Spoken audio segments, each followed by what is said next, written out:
Parts of subject में अगर आपका सेंटेंस जीरेंट बेस्ड हो, यानी कोई भी वाक्य का प्रारंभ आपका अगर वर्ब से होता है और वर्ब जो आपका सब्जेक्ट के रूप में कार्य करता है तो वो आपका आईएनजी फॉर्म अगर है तो जीरेंट होता है। यानी अगर सेंटेंस लिखा हुआ है इस तरह से, walking is good exercise, walking is good exercise. So in this sentence, if we start a sentence ing form of the verb and used in place of the subject, so on that position you can show this sentence have an adjective likely as gerund, यानी ये subject आपका जीरेंट होते हुए भी subject का काम करता है। यानी एक ऐसी क्रिया जो सब्जेक्ट के स्थान पर आईएनजी के साथ में होती है वो जीरेंट का काम करती है, प्लस वर्ब रहते हुए भी, यानी इसको आप सब्जेक्ट कह सकते हैं। नंबर 2, मान लीजिए आपका सेंटेंस इस तरीके से है कि to err is human nature,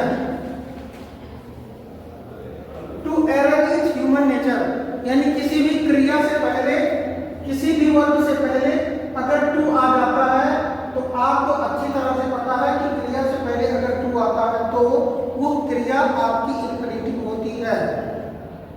तब जब वो सब्जेक्ट के रूप में हो या ऑब्जेक्ट के रूप में हो, तो उस स्थिति पर क्या आप कर सकते हैं, ये पूरा आपका पार्ट सब्जेक्ट हो जाएगा, लेकिन इंफिनिटिव टाइम यानी इंफिनिटिव रहते हुए भी सब्जेक्ट का काम करता है। ठीक, नंबर 3 की बात करते हैं। सपोज अगर आपका सेंटेंस डियर से स्टार्ट होता है तो उस स्थिति में सब्जेक्ट को पहचानने के लिए डियर का प्रयोग करते हैं। सपोज देयर इज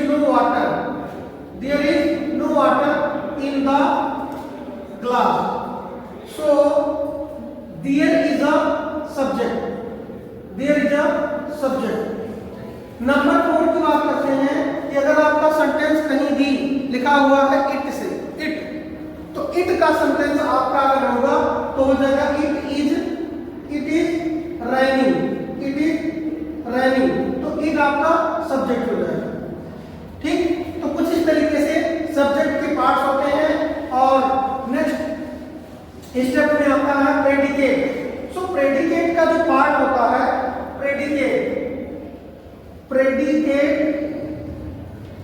प्रेडिकेट को हिंदी में क्या कहते हैं, विधेय। क्या कहते हैं, विधेय। और विधेय जो होता है ये बेसिकली 3 रूपों में कार्य करता है।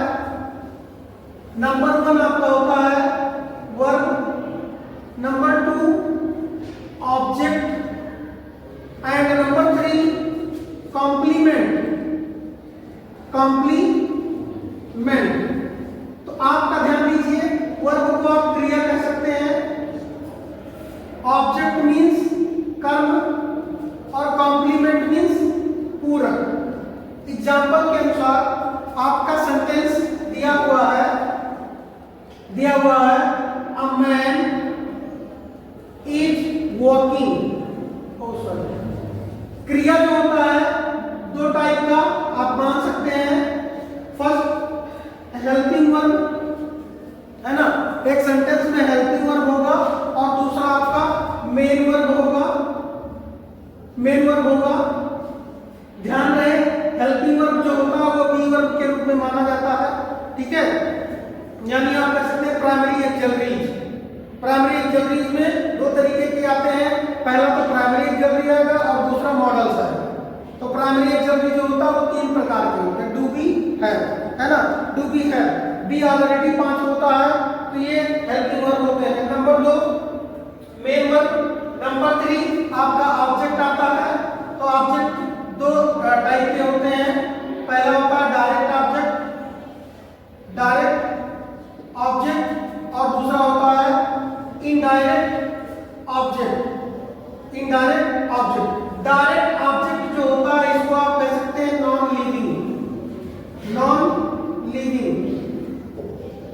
इनडायरेक्ट ऑब्जेक्ट जो होता है लिविंग बीइंग, है ना, लिविंग बीइंग। ध्यान दीजिए कॉम्प्लीमेंट भी दो तरीके के हैं।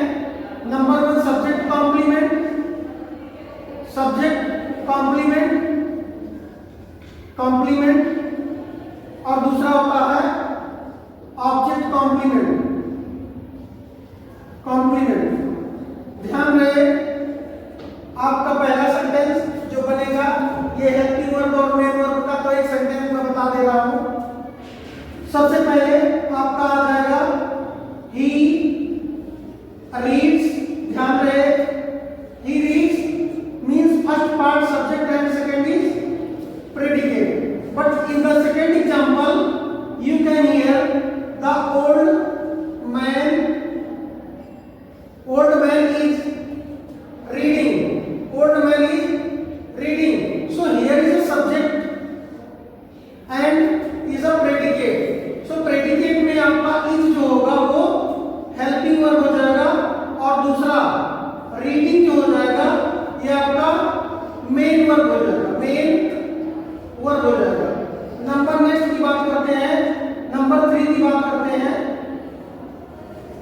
नंबर 3 की बात करते हैं।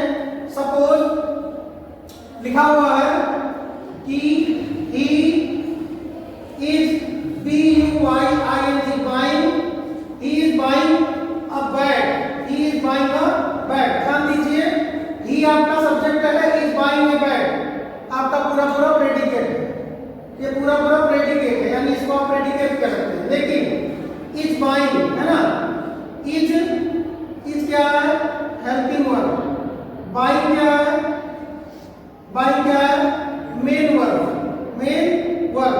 उसके बाद में बाइंग हो गया आ bat.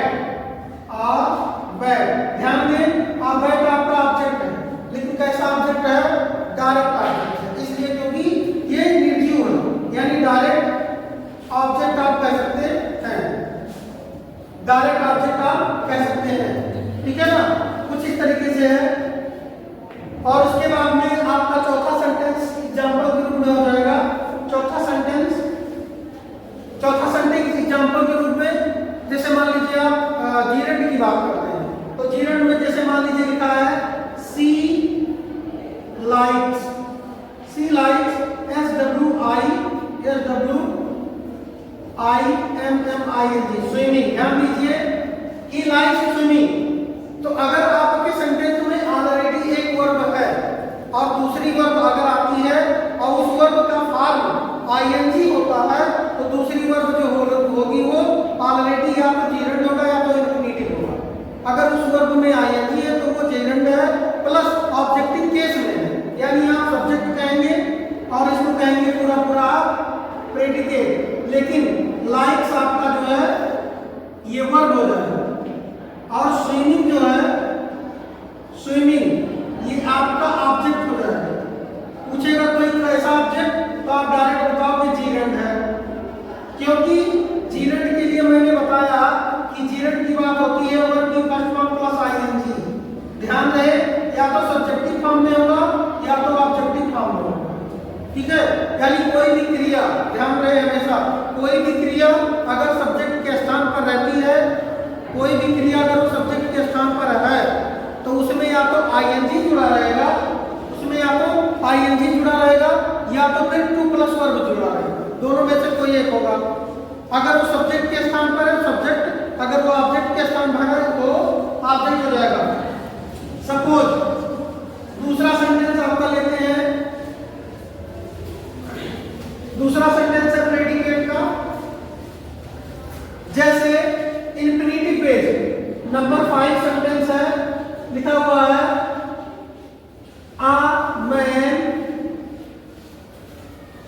TRIES tries to walk, a man is tries to walk on the road। ध्यान दें एक सेंटेंस है लिखा हुआ है a man tries to walk on the road, प्रयास करता है सड़क पर घूमने का, है ना। तो a man ऑलरेडी आपका सब्जेक्ट है, ये पूरा पूरा आपका प्रेडिकेट है, तो अब आपका ये वर्ब हो जाएगा, बहुत अच्छे से पता है। ध्यान रहे वर्ब के तुरंत बाद में अगर कोई भी क्रिया आती है, उस क्रिया से पहले आप टू लगाते हो तो क्या हो जाएगा, वो क्रिया जो होगी ऑलरेडी वो क्रिया जो होगी वो ऑब्जेक्ट हो जाएगी। लेकिन कैसा ऑब्जेक्ट, इन्फिनिटिव है ना, इन्फिनिटिव हो जाएगा। ऑन द रोड जो है ये कॉम्प्लीमेंट कर रहा है किसका, ऑन द रोड, ठीक है। ऑन द रोड जो है उस पे घूमने की बात हो रही है, यानी ऑब्जेक्ट कॉम्प्लीमेंट है, क्योंकि on the road a man को ज्यादा सपोर्ट न करते हुए वर्ब को सपोर्ट कर रहा है, यानी आप जो है ऑब्जेक्ट की बात करेंगे, यानी आप ये कॉम्प्लीमेंट है, क्या है, कॉम्प्लीमेंट है। कॉम्प्लीमेंट कैसा कॉम्प्लीमेंट, ऑब्जेक्ट कॉम्प्लीमेंट है। ध्यान रहे, कॉम्प्लीमेंट वाला सेंटेंस अगर आपका आता है, जैसे मान लीजिए लिखा हुआ है सी इज अ डॉक्टर, ध्यान रहे सी इज अ डॉक्टर, तो सी इज ए डॉक्टर अगर है तो उस सेंटेंस में आप ध्यान दें, ये डॉक्टर आपका ऑब्जेक्ट नहीं है, कॉम्प्लीमेंट है, पूरक है।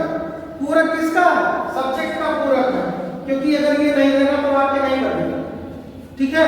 तो उस हिसाब से आप लिख सकते हैं इस सेंटेंस में आपका ये सब्जेक्ट है और बाकी ये प्रेडिकेट है, ठीक। इज क्या है, वर्ब है।